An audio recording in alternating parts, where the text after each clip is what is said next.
ধনী হতে চান আপনি? ধনী যদি হতে চান, সম্পদ যদি বাড়াতে চান, টাকা যদি অনেক করতে চান, তাহলে দান করা শিখতে হবে।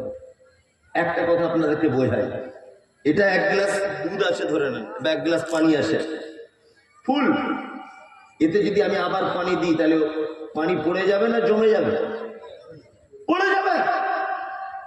আল্লাহ আপনি 50 বছর বাঁচবেন রুজি নির্ধারণ করেছে 50,000 টাকা ধরে নেন, 50,000। কত? 50,000।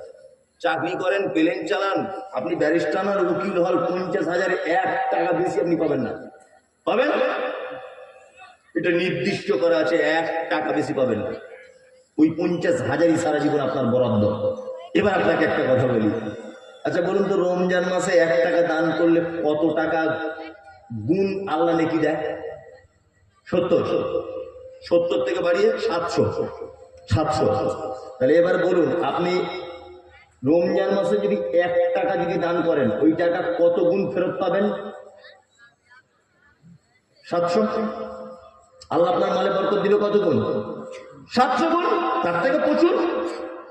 1 লাখ টাকা আপনি যদি দান করেন, তাহলে কত কোটি টাকা হচ্ছে? ক্যালকুলেটর ধরবে বলে মনে হয়? ধরবে না। ওই জন্য আমি হিসাব করে দেখেছি, যারা দুনিয়াতে ধনী হয়েছে তারা প্রথমে দান করা শিখেছে। চামার লোক জীবনে ধনী হতে পারবে না। কি বুঝি, বুঝতে পারছেন না? হ্যাঁ, আমার পকেটে টাকা আছে এখন, এটা তো একটা কাগজ। এটা কি কাগজ? এটা খায় না মাঠে। আরে এটা দিয়ে কিছু পেলে খেলে তবেই তো আমি ধনী।